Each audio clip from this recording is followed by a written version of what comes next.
آج آپ کی ملاقات کروائیں گے مرشد سے. یہ جو سیاسی مرشد ہیں انہوں نے بیڑا غرق کیا ہے ان سیاسی رہنماؤں کا. پاکستان کے 22 کروڑ عوام کو بدنام کرنے کی سازش ناکام ہوئی ہے. آپ سب کو مبارکباد پیش کرتا ہوں. واہ تالیاں.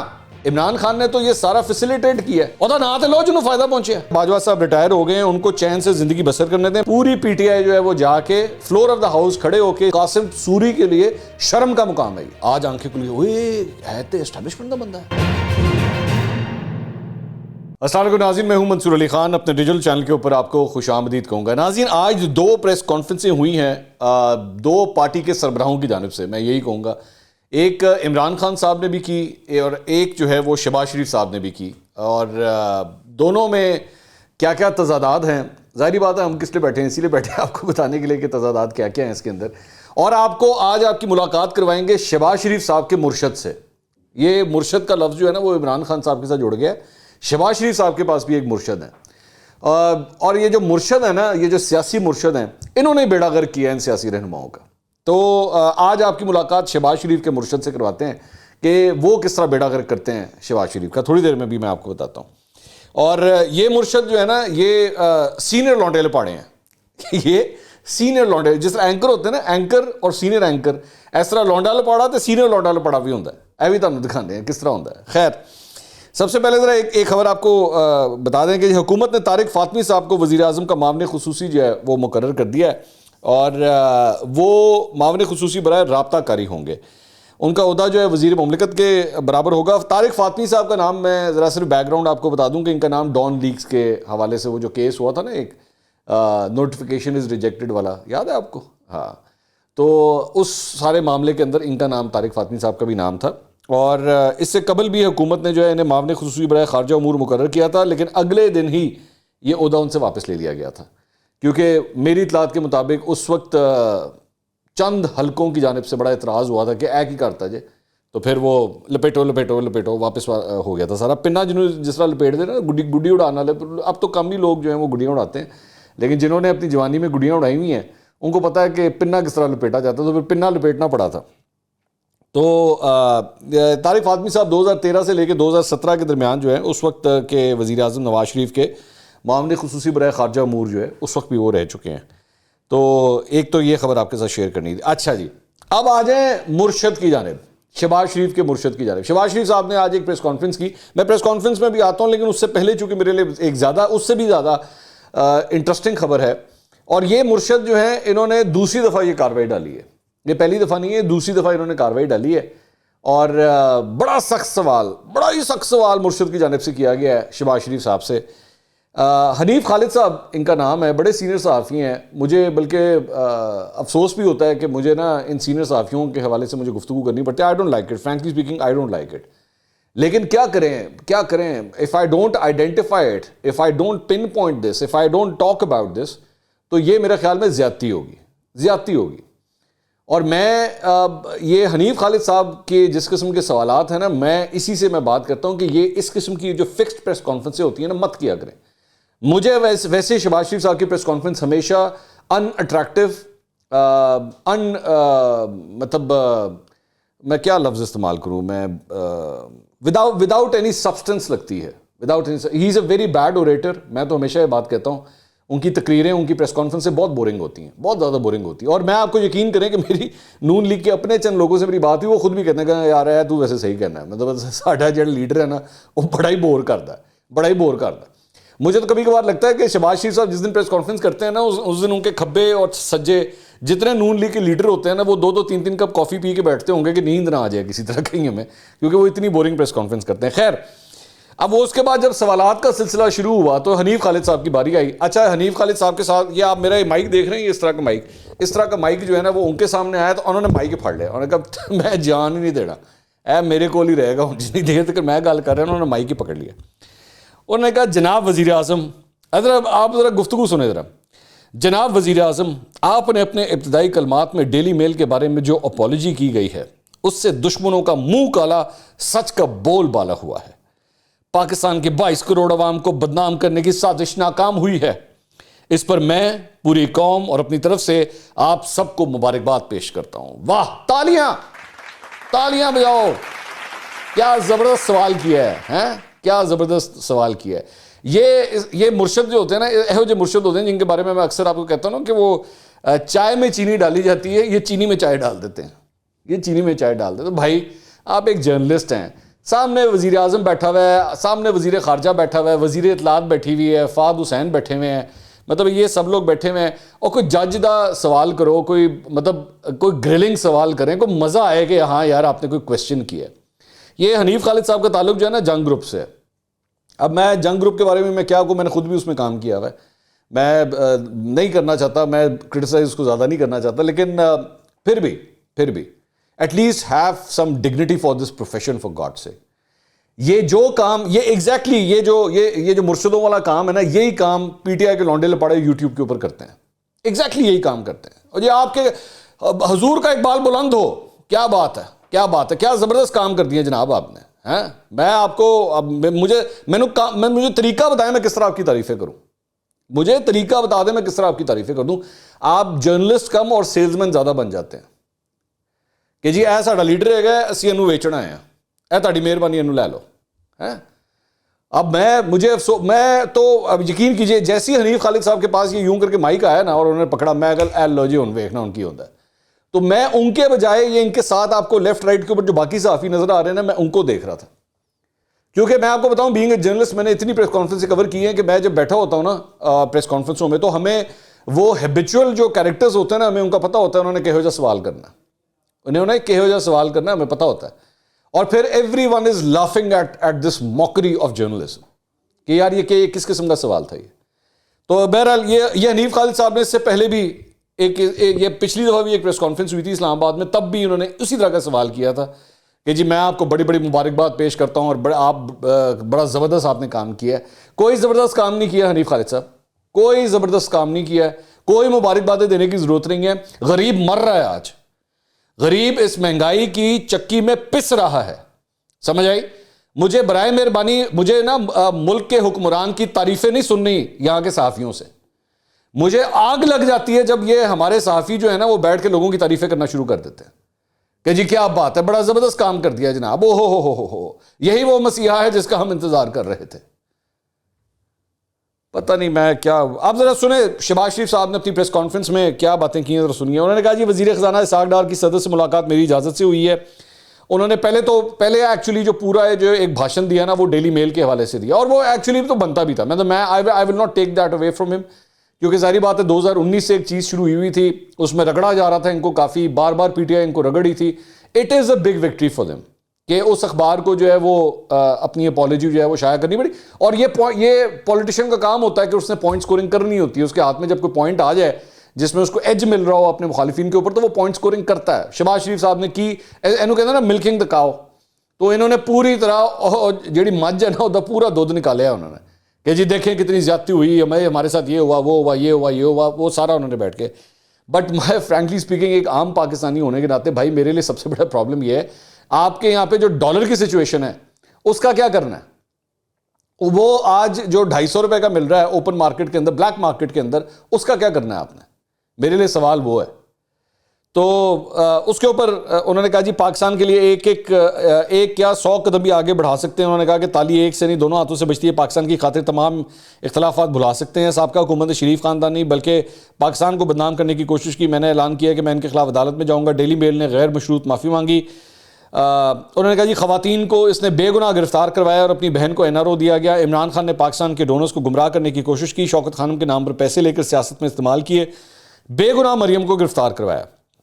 عمران نیازی نے قوم کے ساتھ 190 ملین, اچھا یہ بڑا امپورٹنٹ پوائنٹ ہے, عمران نیازی نے قوم کے ساتھ 190 ملین پاؤنڈ کا فراڈ کیا. عمران نیازی نے سب سے بڑا 50 ارب روپے کا فراڈ کیا. سیلاب نے تباہی مچائی, 17 ارب روپے وفاق نے فراہم کیا. اچھا میں I want to come and talk about this 190 million pound. مجال ہے کہ منہ سے ملک ریاض کا نام نکالا ہو, مجال ہے کہ نام لیا ہو, اور جس بندے کو فائدہ پہنچایا ہے اس کا تو نام لیں. یہ 50 ارب روپے کا جس پہ یہ سارا کا سارا آپ عمران خان کے اوپر ڈال رہے ہیں. عمران خان تو ایک کٹ پتلی کے طور پہ کام کر رہا تھا نا. عمران خان نے تو یہ سارا فیسیلیٹیٹ کیا ہے, اور نہ تو لو جنہوں فائدہ پہنچیا. اور آپ کی حکومت میں شہباز شریف صاحب مجھے تپڑ دکھائیں نا, مجھے تپڑ دکھائیں کہ ابھی تک ایک انکوائری جو آپ نے شروع ہوئی ہے نیب کے under, Malik Riaz is a free man today. Malik Riaz right now is a free man. میں بلکہ ایک صحافی ہیں حمزہ ان کا نام ہے, اس نے کوئی ٹویٹ وغیرہ کیا تو اس نے الیجڈلی, کیونکہ میرے پاس خبر نہیں ہے, یہ اس لڑکے نے خبر دی کہ جی وہ جو فرح گوگی ہے اس نے کوئی ٹریول, اس کی جو ایڈوائزری, وہ جو ٹریول اس کی روٹین تھی کہ جی الیجڈلی اس نے پتہ نہیں کسی پرائیویٹ جیٹ کے اندر جو ہے وہ ٹریول کیا, اس نے وہ ٹویٹ کیا, اس کا ایک ویب سائٹ ہے اس پہ اس نے خبر شیئر کی. تو اس نے ملک ریاض نے اظہر صدیق ہیں ان کے ذریعے اس کو جو ہے ڈیفیمیشن کا ایک نوٹس بھیج دیا اس صحافی کو. اچھا وہ جو لڑکا ہے اس نے بھی آگے سے ایک ڈیفیمیشن کا نوٹس ملک ریاض کو بھجوا دیا. تو میرا پوائنٹ یہ ہے, آپ خدا کے لیے اس کے اوپر پوائنٹ سکورنگ مت کریں. اگر آپ واقعی اتنے جینوئنلی کنسرن ہیں, بہت بڑا فراڈ کیا پاکستان کے ساتھ, بڑا بڑا فراڈ کیا ہے, مجھے ایکشن لے کے دکھائیں. کیونکہ ہم سب جانتے ہیں اور وی نو آل آف اٹ کہ آپ لوگوں کے, خاص طور پہ آصف علی زرداری اور پاکستان پیپلز پارٹی کے, عمران خان کے, سب کے ملک ریاض کے ساتھ تعلقات ہیں, سب کے تعلقات ہیں. ٹھیک ہے, وی نو اٹ ویری ویل, پورے پاکستان کے بچوں کو پتا ہے اس بات کا. اگر آپ کے اندر اتنا ہی ہے نا تو ایکشن لے کے دکھائیں. مجھے جو ہے نا بھاشن مت دیں پریس کانفرنسوں کے اندر, مجھے ایکشن لے کے دکھائیں اگر آپ لے سکتے ہیں تو. اگر نہیں لے سکتے, اگر ملک ریاض نے کچھ ایسا نہیں کیا, then stop using this in your press conferences, کیونکہ کچھ نہیں ہے, پھر آپ صرف ایک پوائنٹ سکورنگ کر رہے ہیں. اور میں دیکھتا ہوں, میں بھی دیکھنا چاہوں گا, آج آپ پاکستان پیپلز پارٹی کے ساتھ اتحاد کر کے بیٹھے ہیں نا, ٹھیک ہے, بلاول ہاؤس آج بحریہ ٹاؤن کے اندر ہے, لاہور کے اندر بلاول ہاؤس بحریہ ٹاؤن کے اندر ہے, اور آصف علی زرداری صاحب کا نام جو ہے وہ کراچی والے بحریہ ٹاؤن کے ساتھ بھی بڑا لنک ہوتا ہے. آج آپ کے ساتھ وہ اتحاد کے اندر ہیں. آپ مجھے ایکشن لے کے دکھائیں, کیا ایکشن لیتے ہیں آپ ملک ریاض کے خلاف, پھر بات کیجئے گا, پھر مجھے بات کیجئے گا. اور don't pin all of this. انہوں نے کہا وہ جی انہوں نے لفافہ بند کر دیا اور پوری کابینہ کو کہا کہ آپ اس کی اپروول دے دیں, ہو گیا. وہ دی کس کے لیے ہے اپروول, دی کس کے لیے ہے؟ اس کا نام لینا, اس کے اوپر ایکشن لیں. کیا ایکشن لینا ہے آپ نے؟ اس کے بعد ان سے ایک جنرل باجوہ کے بارے میں سوال ہوا. انہوں نے کہا باجوہ صاحب ریٹائر ہو گئے ہیں, ان کو چین سے زندگی بسر کرنے دیں. باجوہ صاحب عمران خان کے محسن تھے, عمران خان محسن کش نکلے, نئے آرمی چیف پروفیشنل ہیں. یہ انہوں نے جنرل باجوہ کے حوالے سے گفتگو کی. اس کے بعد اسحاق ڈار صاحب کی باری آئی, ان سے بھی چند سوالات کیے گئے. انہوں نے کہا پاکستان کسی صورت ڈیفالٹ نہیں کرے گا, پاکستان کے ڈیفالٹ کی خواہش عمران نیازی کے ساتھ قبر میں جائے گی. پی ٹی آئی نے ملکی معیشت کو تباہ کر دیا, 1.5 سال ان کو یہ فیصلہ کرنے میں لگ گیا کہ آئی ایم ایف کے پاس جائیں یا نہ جائیں. یہ 25,000 ارب کا قرضہ 40,000 ارب پر لے آئے. ہمارے لیے حکومت لینے کا فیصلہ مشکل تھا. اتحادی حکومت نے سیاست پر ریاست کو ترجیح دی. عمران نیازی نے پاکستانیوں کو بطور قوم کرپٹ ثابت کرنے کی کوشش کی. کہتے ہیں ہم کرپٹ نیشن ہیں اور پھر کہتے ہیں سرمایہ کاری کریں. ہی از رائٹ اباؤٹ دیٹ. میں اسحاق ڈار صاحب کی اس بات سے ایگری کرتا ہوں کہ واقعی مطلب انٹرنیشنل آپ کو سٹیجز کے اوپر, پلیٹ فارمز کے اوپر دھیان رکھنا چاہیے کہ آپ اپنے ملک کے بارے میں کیا بات کر رہے ہیں. کوئی بیوقوف ہی ہوگا کہ جب آپ اپنے ملک کی اتنی برائی کر رہے ہوں تو آپ کسی انٹرنیشنل انویسٹر سے جو ہے وہ ایکسپیکٹ کر سکیں کہ وہ فورن انویسٹر سے کہ وہ آئے گا تو پاکستانی پیسہ لگاؤں گا. میں پاگل ہے, میں اعتقادی پہلا ہوں. جب مجھے پتا ہے یہاں پہ رشوت ہو رہی ہے, کرپشن چل رہی ہے, تو میں کیوں یہاں پہ پیسہ لگاؤں؟ تو یہ بات ان کی درست ہے, لیکن یہ بھی حقیقت ہے کہ مسلم لیگ نون نے جو وعدے کیے تھے مہنگائی ختم کرنے کے, لوگوں کی زندگی آسان کرنے کے, وہ نہیں کر سکے. اور آج آپ مانیں یا نہ مانیں, آپ ٹھیک ہے آپ یہ کہتے ہیں جی ملک ڈیفالٹ نہیں کرے گا, ٹھیک ہے آپ کی بات مان لیتے ہیں, نہیں کرے گا, لیکن ساتھ یہ بھی تو بتائیے بھائی کہ وہ جو ایل سیز پھنسی ہوئی ہیں, جو لوگوں کا مال پھنسا ہوا ہے. میں آپ کو ایک چھوٹی سی اگزامپل دیتا ہوں. میرا ایک جاننے والا ہے, وہ سولر کا کام کرتا ہے, سولر کا. وہ یہ آج سے نا تقریباً میں اس کو پچھلے 5 6 7 سال سے میں جانتا ہوں, اور میں نے ماشاءاللہ اس کو گرو کرتے دیکھا ہے. میں نے اس کو بہت گرو کرتے دیکھا ہے, اور کرتے وہ ماشاءاللہ, میں جہاں تک میری انفارمیشن ہے, اس کی تقریباً جو ورک فورس ہے وہ تقریباً کوئی 150 لوگوں تک پہنچ چکی تھی. آج وہ اس صورتحال کے اندر, یہ جو ملک کے اندر صورتحال بنی ہوئی ہے, وہ بندہ یہ سوچ رہا ہے کہ میں اپنی 50% ورک فورس کو فارغ کر دوں. 50% ورک فورس, آپ اندازہ کر سکتے ہیں 50% ورک فورس کا مطلب ہے 75 لوگ. 75 لوگوں کا مطلب ہے 75 چولہے, 75 خاندان. یہ میں صرف ایک ایگزامپل دے رہا ہوں جس کو میں خود بندے کو میں ڈائریکٹلی جانتا ہوں. وہ یہ سوچ رہا ہے کہ میں اس کاروبار میں رہوں یا چھوڑ دوں. اور یہ سولر کا بزنس ہے. یہ وہ بزنس ہے جو پچھلے 5 6 7 8 سال سے گرو کرتا جا رہا ہے, کیونکہ لوگ بہت زیادہ سولر لگوا رہے تھے. لیکن اب سچویشن یہ ہے کہ مال ہی اویلیبل نہیں ہے. پورٹ کے اوپر جو ہے وہ شپمنٹس کلیئر ہی نہیں ہو رہی, ایل سیز جو ہیں وہ کھل ہی نہیں رہی. تو کیا کریں؟ تو یہ بھی آپ کو ماننا پڑے گا کہ پرابلم ہے، ایسی بات نہیں ہے کہ پرابلم نہیں ہے اور جناب سب کچھ بڑا اچھا چل رہا ہے۔ ادھر سے عمران خان صاحب، اب ظاہری بات ہے انہوں نے بھی جس طرح یہ پالیٹکس کھیل رہے تھے نا، ابھی تھوڑی دیر پہلے جو میں آپ سے کہہ رہا تھا جی یہ جو 190 ملین پاؤنڈ اور 50 ارب روپے، ادھر سے عمران خان صاحب بھی اپنی پالیٹکس کھیل رہے ہیں۔ انہوں نے کیا کہا؟ انہوں نے کہا جی معاشی ٹیم کے ساتھ جو ہے وہ انٹریکشن ہوگا اور وہ ٹی وی کے اوپر لائیو دکھایا جائے گا۔ اس طرح کبھی سنا ہے آپ نے؟ اس کے کیا ریزن ہے اس کی؟ ظاہری بات ہے آپ کے پاس عمران خان صاحب نے جو پچھلے 7-8 مہینے کے اندر جو مال بیچا ہے، وہ کیا مال بیچا ہے؟ امریکی مراسلہ، امریکی سازش ختم ہو گیا۔ میر جعفر میر صادق ختم ہو گیا۔ لانگ مارچ کریں گے آرمی چیف، نہیں ملا۔ یہ اب جو اگلی سیاست ہے نا وہ اس کے اوپر ہونی ہے، معاشی معاملات کے اوپر۔ جبکہ میں آپ کو حقیقت میں میری جو رائے ہے، جب لوگ مجھ سے پوچھتے ہیں بھائی جان کون رسپانسبل ہے اس ساری چیز کا، تو میں آج آپ کو کھل کے بتاتا ہوں۔ اور یہ اس کے اندر بزنس مین وغیرہ ان لوگوں سے بھی انہوں نے انٹریکشنز کیے عمران خان صاحب نے، ان کو بلکہ انہوں نے ایڈریس کرتے ہوئے کہا کہ جی آپ لوگ کیوں نہیں اٹھ رہے؟ مجھ سے اگر کوئی پوچھے کہ بھائی جان آج کی اس ساری صورتحال کا کون ذمہ دار ہے، میرا خیال میں پاکستان کے جتنے سٹیک ہولڈرز ہیں سب نے اپنا اپنا جو ہے نا وہ حصہ بیچ میں ڈالا ہے، سب نے ڈالا ہے، سیاستدانوں نے بھی ڈالا ہے اور تمام سیاستدانوں نے۔ اس میں پی ٹی آئی بھی شامل ہے۔ پی ٹی آئی نے 4 وزیر خزانہ تبدیل کیے اپنے دور کے اندر۔ مسلم لیگ نون نے جو اکانومی کا ایک ببل بنایا ہوا تھا اپنے دور کے اندر، اس ببل کے پیچھے یہ بھی حقیقت ہے کہ اس میں بہت بڑا فیکٹر جو تھا وہ امپورٹ بیس تھا۔ آپ کی مال امپورٹ بہت زیادہ ہو رہا تھا، جس کی وجہ سے آپ کی معیشت جو ہے وہ انفلیٹڈ لگتی تھی۔ اور عمران خان صاحب نے بھی اپنی آخری سال کے اندر جو ہے یہ سب کچھ کرنا شروع کر دیا تھا کہ امپورٹس کے اوپر زیادہ زور دینا شروع کر دیا تھا۔ لیکن ان کو اس بات کا آئیڈیا نہیں تھا کہ بھائی جب آپ امپورٹ کے بیس کے اوپر اپنی اکانومی جب آپ چلاتے ہیں نا تو پھر اس کی وجہ اس میں آپ کو ڈالر دینا پڑتا ہے، آپ کی جیب سے ڈالر جاتا ہے یہاں سے، اور پھر ڈالر شارٹ ہوتا ہے، اور پھر ڈالر مانگنے کے لیے آپ کو مختلف ڈونرز کے پاس جانا پڑتا ہے۔ یہ دونوں اس کے اندر شامل ہیں، ان دونوں نے اپنا حصہ ڈالا ہے۔ اس کے بعد آپ عدلیہ نے اپنا کردار ادا کیا۔ ریکوڈک کا جو کیس ہے وہ ایک کلاسک ایگزامپل ہے کہ کس طرح بیڑا گرک کیا گیا۔ اس کے بعد آپ کی یہ جو اسٹیٹ انٹرپرائزز ہیں، پی آئی اے ہو گیا، اسٹیل مل ہو گیا، سب اس کے ذمہ دار ہیں۔ ان کو وائٹ ایلیفنٹ بنانے میں، سفید ہاتھی بنانے میں ان سب نے اپنا کردار ادا کیا ہے۔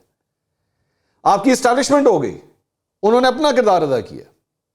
تو آپ کے یہ جو بزنس مین ہو گئے، آپ کے ٹریڈرز ہو گئے، مجھے پتا ہے بڑی آگ لگے گی اس بات کے اوپر۔ میں نے آج سے چند مہینے پہلے میں نے ایک پروگرام کیا تھا تو میں نے اس کے اندر بھی کہا تھا کہ بھائی مجھے آپ وہ بزنس مین لا کے دکھائیں جو یہ کہتے ہوں کہ ہاں جناب اللہ پاک کی قسم، قرآن مجید کے اوپر ہاتھ رکھ کے ہم قسم کھاتے ہیں کہ ہم پورا ٹیکس دیتے ہیں۔ ٹیکس چوری ہوتا ہے اس ملک کے اندر، اور جب ٹیکس چوری ہوتا ہے آپ کے وہ پیسے نہیں بنتے جتنے آپ کو چاہیے ہوتے ہیں، آپ کو باہر سے جا کے پیسے مانگنے پڑتے ہیں۔ سب نے اپنا حصہ ڈالا ہوا ہے اس کے اندر۔ یہاں پہ کوئی بھی اپنے آپ کو فرشتہ نہیں کہہ سکتا کہ جناب ہم تو بڑے ہی زبردست ہیں جی، ہماری تو کیا ہی بات ہے۔ سب نے اپنا حصہ ڈالا ہے، کسی نے کم ڈالا ہے، کسی نے زیادہ ڈالا ہے۔ تو عمران خان صاحب نے، اور ساتھ ہی ساتھ یہ عمران خان صاحب کی جو انٹریکشن تھی، اس کے بعد مختلف چینلز کے اوپر جو ہے وہ خبریں آنا شروع ہوئی کہ جی اب یہ فیصلہ کیا جا رہا ہے کہ پہلے مرحلے میں جو ہے وہ پنجاب اسمبلی توڑی جائے گی، اس کے بعد خیبر پختونخوا اسمبلیز ہوں گی، توڑی جائے گی، اور اس دوران سب سے پہلے جو ہے وہ یہ ہے کہ جناب جا کے قومی اسمبلی میں جو ہے پوری پی ٹی آئی جو ہے وہ جا کے فلور آف دا ہاؤس کھڑے ہو کے اسپیکر کے سامنے اپنے استعفوں کا اعلان کرے گی۔ یہ اسٹریٹجی یہ لوگ بنا رہے ہیں۔ اس میں اٹ سیلف ان کے لیے ایک امبیرسمنٹ ہے، ان کو شرم آنی چاہیے، خاص طور پہ قاسم سوری کو۔ اگر یہ سٹیپ ہوتا ہے نا یہ قومی اسمبلی والا کہ جس میں جا کے یہ لوگ جا کے فلور آف دا ہاؤس کے اوپر جا کے استعفے دیتے ہیں، تو قاسم سوری کے لیے شرم کا مقام ہے یہ، کیونکہ آپ نے وہاں پہ رولنگ دی تھی کہ جناب استعفے ایکسیپٹ ہو گئے۔ آپ نے کہا تھا، آپ نے قوم کو اس وقت بتایا تھا، اور اس وقت بھی ہم نے کہا تھا کہ نہیں یہ بندہ ڈنڈی مار رہا ہے، یہ بندہ ڈنڈی مار رہا ہے، اس نے پہلے بھی آئین اور قانون توڑا ہوا ہے اس بندے نے۔ اور اب جب پی ٹی آئی کے لوگ جائیں گے اور فلور آف دا ہاؤس جا کے جب وہ استعفے دیں گے، یہ قاسم سوری کے لیے شرمندگی کا مقام ہے، کیونکہ آپ نے اس وقت ڈیو پروسیس کو فالو نہیں کیا۔ اور اس کے بعد راجہ پرویز اشرف جو اسپیکر بنے تو اس کے بعد آپ کے لوگوں کو بلایا گیا کہ آئیں آ کے اس کو ویریفائی کریں، تو تاڑے چ کوئی نہیں جانتا سی۔ میں اس وقت بھی کہتا تھا، میں کہا بسوں میں بیٹھے جائیں جا کے اس کو ویریفائی کروائیں، فارغ کریں ان کو، لیکن آپ نے نہیں کیا، کیونکہ ظاہری بات ہے پارلیمنٹ لاجز جو اپنے پاس تھی اس کو کس طرح خالی کرتے تھے، وہ تو خالی نہیں ہو سکتی تھی۔ تو اب یہ پی ٹی آئی جو ہے وہ اس اسٹریٹجی کے اوپر جو ہے وہ کام کر رہی ہے۔ اچھا جی، اس کے علاوہ میں ایک اور تضاد آپ کو دکھانا چاہوں گا، یہ فواد چودھری صاحب کا ہے۔ فواد چودھری صاحب کی سب سے پہلے آج کی ایک ٹویٹ جو ہے وہ شیئر کرنا چاہوں گا. انہوں نے کہا کہ آج سینٹ کے اندر جو ہے وہ پی ٹی آئی کے لوگ احتجاج کر رہے تھے, تو انہوں نے وہ ویڈیو شیئر کی اور ساتھ لکھا, جب تک صادق سنجرانی سینٹ کے چیئرمین ہیں اسٹیبلشمنٹ کیسے کہتی ہے کہ وہ غیر سیاسی ہے. ٹھیک ہے, کس چیز کو لنک کیا انہوں نے؟ صادق سنجرانی کو اسٹیبلشمنٹ کے ساتھ, کہ جی یہ اسٹیبلشمنٹ کا بندہ ہے اور یہ چیئرمین سینٹ بنا ہوا ہے, تو اگر یہ چیئرمین سینٹ ہے تو پھر آپ کیسے کہہ سکتے ہیں آپ غیر سیاسی ہیں. آج احساس ہوا ہے, آج پتہ لگا ہے, آج آنکھیں کھل گئی, ہے تو اسٹیبلشمنٹ کا بندہ ہے. لیکن کیا کریں, ماضی کی فواد چودھری صاحب ٹویٹیں اپنی ڈیلیٹ کر دیا کریں. یہ دیکھیں ذرا, یہ جناب 12 مارچ 2018 کی ٹویٹ ہے. یہ چیئرمین سینٹ منتخب ہونے کے بعد صادق سنجرانی کا پہلا رابطہ, یہ بڑے فخر سے انہوں نے بتایا تھا. 1 اگست 2019 چیئرمین سینٹ کے خلاف تحریک عدم اعتماد بدقسمتی ہے. یہ ابو بچاؤ مہم کا حصہ ہے, لیکن اس عمل سے حکومت اور وزیر اعظم کو کوئی فرق نہیں پڑنا. اگر فرق پڑے گا تو سینٹ کے ادارے کو پڑے گا, جہاں صادق سنجرانی ایک توازن قائم کیے ہوئے تھے. اب تحریک عدم اعتماد کامیاب ہو یا ناکام, یہ توازن متاثر ہوگا. کتنا ضروری سی ساڑھے ہاتھ سے صادق سنجرانی, اندازہ کر رہے ہیں آپ؟ اب ان کو پتہ لگا وہ ایک ڈپیڑ ہے, اسٹیبلشمنٹ کا بندہ آیا تھے. یہ تو ہمیں اب پتہ لگا, پہلے تو ہمیں پتہ ہی نہیں تھا. اسی تو انہوں اپنا انصافی سمجھتے سی. اس کے بعد یہ 4 مارچ 2021 کی ایک اور ٹویٹ ہے. وزیر اعظم عمران خان آج شام قوم سے خطاب کریں گے. صادق سنجرانی چیئرمین سینٹ کے عہدے کے لیے تحریک انصاف کے حمایت یافتہ امیدوار ہوں گے. ہفتہ دوپہر 12:15 بجے قومی اسمبلی کا اجلاس منعقد ہوگا, جس میں ایوان وزیر اعظم پر اعتماد کا اظہار کرے گا صادق سنجرانی. تے ہونے کے اندر کہ جی وہ چیئرمین سینٹ ہیں, تو اس سے کس طرح کہا جا سکتا ہے کہ اسٹیبلشمنٹ جو ہے غیر سیاسی ہے؟ یہ ہے وہ دوغلا پن جس کے بارے میں بار بار بات کرتا ہوں, کہ جب کرسی کے اوپر بیٹھے ہوتے ہیں سب کچھ ٹھیک ہے, نیب آزاد ہے, نیب اپنا کام کر رہی ہے. خبردار جو کسی نے کہا کہ انصاف جو ہے وہ صحیح طرح نہیں ہو رہا, ان کے اندر نیب ہمارے انڈر تھوڑی تھی, اسٹیبلشمنٹ کے انڈر تھی, وہ کر رہے تھے سب کچھ. یعنی آپ یہ بات مانتے ہیں کہ نیب اس وقت آزاد نہیں تھی, آپ جھوٹ بول رہے تھے اس قوم کے ساتھ, آپ جھوٹ بول رہے تھے. آج آپ کو جو ہے بڑے بڑے اینٹی اسٹیبلشمنٹ ہو گئے نا, بڑے بڑے اینٹی اسٹیبلشمنٹ. یہ دوغلا پن ہے جس کے بارے میں بار بار وہ, اور جڑے پہلے دکھاندے سن ووٹ کو عزت ہو, آج کہتے ہیں جی وہ جنرل باجوہ کو جو ہے پرسکون زندگی گزارنے دیں, ان کو ڈسٹرب نہ کرے, بڑی مہربانی. تو پائنو گجرا والے سپیچ کو کدے لیے کی تھی؟ نواز شریف صاحب نے گجرا والے میں سپیچ کس لیے کی تھی؟ اس کے بارے میں بھی ذرا بتا دیں. نہیں, چلو ٹھیک ہے, اوکے مرشد.